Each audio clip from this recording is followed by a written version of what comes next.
بسم اللہ الرحمن الرحیم۔ تمام تعریفیں اللہ کے لیے، درود اور سلام محمد اور آل محمد کے لیے صلوات ہے۔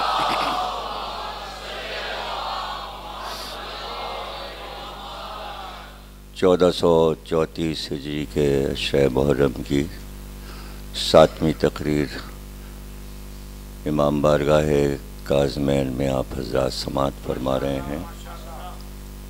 غدیر سے کربلا تک۔ غدیر کا اعلان اور تشویش میں مبتلا ذہن تاریخ سے سوالات کرتا ہے کہ اتنے لوگوں نے سنا تھا، پھر یہ کیا ہوا؟ ایک دو آدمی اگر بھول جائیں تو یہ کیسے ہو سکتا ہے کہ 2 لاکھ آدمی ایک بات کو بھول جائیں؟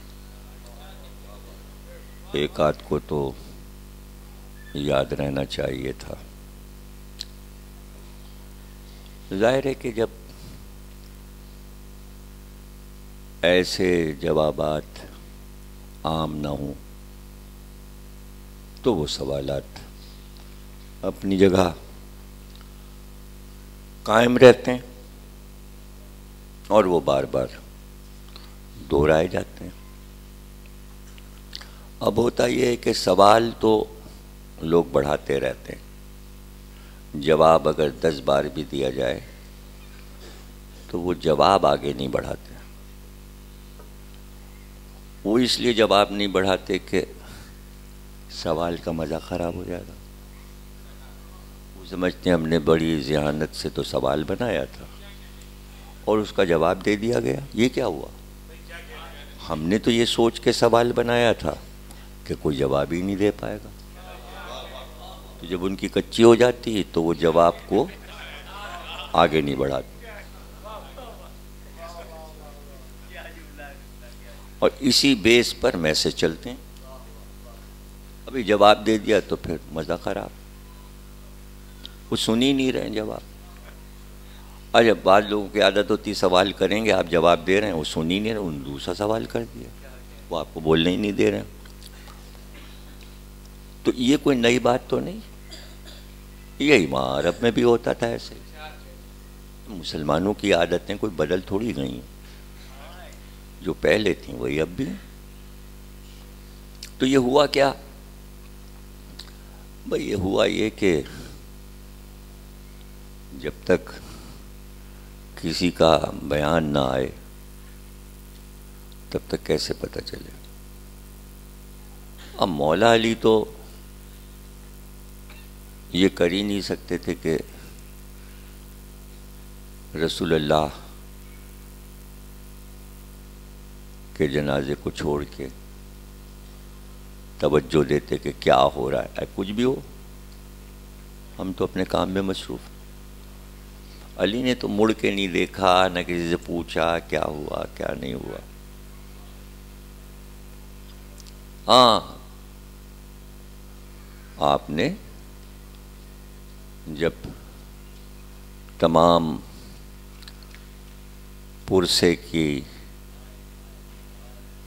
رسومات سے فارغ ہوئے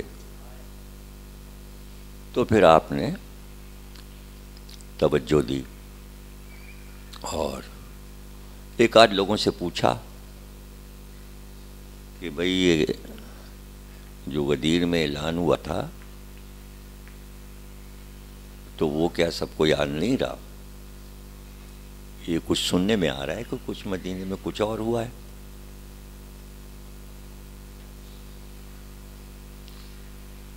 تو گھر سے بھی نکلے، رات میں انصار کے گھروں پہ گئے، دروازہ کھٹکھٹایا، بڑے بڑے سردار اور معزز لوگوں سے پوچھا بھائی یہ کیا ہوا؟ اب وہ سب نکل کے آ رہے ہیں، مولا آئے ہوئے ہیں گھر پہ. ان کا ہاں وہ کیا بتائیں کیا ہوا. مولا نے کہا مطلب کیا ہوا؟ کہنے دیکھیے اب کیا کریں، اب جو ہونا تھا وہ ہو گیا، اب وہ تو کچھ ہو نہیں سکتا اس میں. تو مولا نے کہا کہ بھئی وہ کیوں ہو گیا، یہ اس کی ضرورت کیوں پڑی؟ ان کا آپ وہاں تھے ہی نہیں. اگر آپ وہاں ہوتے تو ہم بھلا آپ کو چھوڑ کے کسی اور طرف کیسے دیکھتے؟ تو اس لیے ہم آپ سے معذرت خواہ ہیں، چونکہ آپ آئے نہیں. تو مولا نے کہا کہ تو کیا مطلب ہے تمہارا، میں جنازہ چھوڑ کے آ جاتا؟ بولے کیا چاہ رہے تھے تم، کیا میں جنازہ چھوڑ کے وہاں آ جاتا؟ کہنے لے ہاں سر جھکا کے ظاہر ہے کہ آپ تو نہیں آ سکتے تھے وہاں سے، آپ تو غم میں تھے، سوگ میں تھے، لیکن اب کیا کریں، اب تو فیصلہ ہو گیا، اب کچھ ہو نہیں سکتا. انصار سے پوچھا، پھر مہاجرین تو غائب ہی تھے، سامنے ہی نہیں آ رہے تھے، کسی سے ملاقات ہی نہیں ہو رہی تھی، کوئی نظر ہی نہیں آ رہا تھا. ایک آدھ کچھ ہفتے 2 ہفتے بعد نظر آئے تو ان سے پوچھا، بھائی یہ غدیر میں جو اعلان ہوا تھا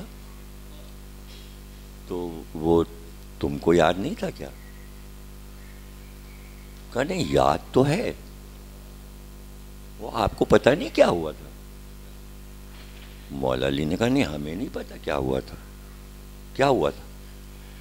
کہلے وہ تو جب رسول اللہ کی علالت شروع ہوئی تھی نا 2 مہینے پہلے، تو اس زمانے میں آپ تیمارداری میں مصروف ہو گئے تھے، آپ کہیں آتے جاتے نہیں تھے، ہر وقت تو آپ رسول اللہ کے پاس رہتے تھے. تو یہاں تمام لوگ جمع ہوا کرتے تھے، مسجد میں جمع ہوتے تھے اور فٹ پاتھ پہ بیٹھتے تھے، چوراہوں پہ بیٹھتے تھے. تو وہاں یہ سب باتیں ہوتی رہتی تھی. تو پتہ یہ چلا کہ وہ غدیر میں جو اعلان کیا تھا رسول اللہ نے، وہ اللہ نے منسوخ کر دیا.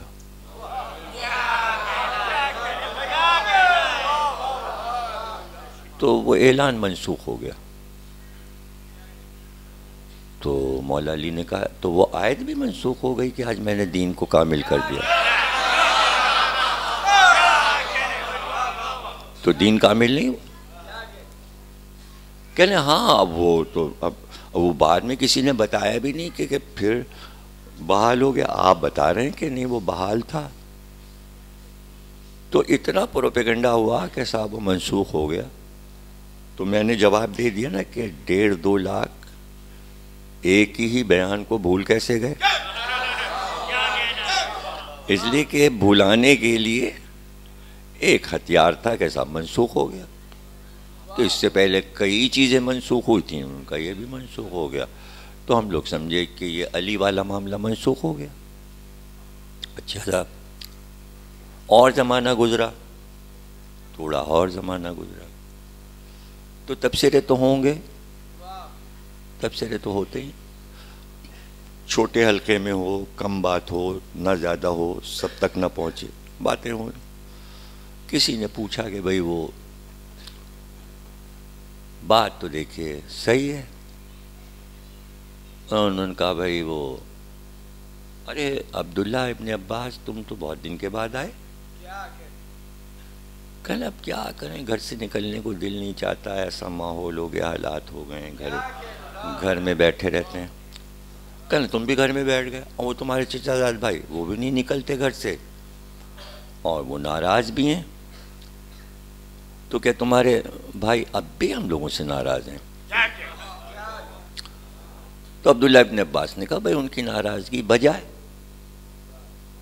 ناراضگی تو بجائے. کہنے نہیں ان کو ناراض نہیں ہونا چاہیے، اس لیے کہ مسئلہ عبداللہ ابن عباس سمجھاؤ نا ان کو، جا کے مسئلہ ان کو کسی طرح سمجھا دو جا کے کہ ہوا یہ ہے کہ رسول نے غدیر میں اعلان کر دیا ان کے لیے، اللہ نے نہیں چاہا کہ ان کو ملے، چونکہ رسول اللہ نے اپنی رشتہ داری کی بنا پر بھائی کی محبت میں اعلان کر دیا، اللہ کو یہ بات پسند نہیں آئی، اس لیے اللہ نے ہم لوگوں کا انتخاب کیا۔ اگر اللہ چاہتا تو علی ہی بنتے، اللہ نے نہیں چاہا، تو اب دو پارٹیاں بن گئیں، ایک اللہ کی پارٹی، ایک رسول کی پارٹی، اور امت نے ڈکلیئر کر دیا ہم اللہ کے کہنے پہ چلیں گے، ہم رسول کے کہنے پہ نہیں چلتے۔ اب بھی دو پارٹیاں ہیں، ایک اللہ والوں کی ہے اور ایک محمد صلی اللہ علیہ وسلم والی ہے کہ نہیں ہے؟ وہ جب سے دو بن گئی۔ اچھا صاحب، دوسرے دن پھر عبداللہ ابن عباس باغ میں بیٹھ گئے، آ گئے، انگور رکھے تھے، کہنے انگور کھاؤ۔ ارے انہوں نے کہا نہ کچھ کھانے کو دل چاہتا ہے نہ کچھ پینے کو۔ بھئی کیا بات ہے، کاہے کی فکر ہے تمہیں؟ کہنے یہی جو کل آپ نے ارشاد فرمایا کچھ سمجھ میں نہیں آیا، بات کیا ہے؟ کہنے ہم تمہیں سمجھائے دیتے ہیں، بیٹھو۔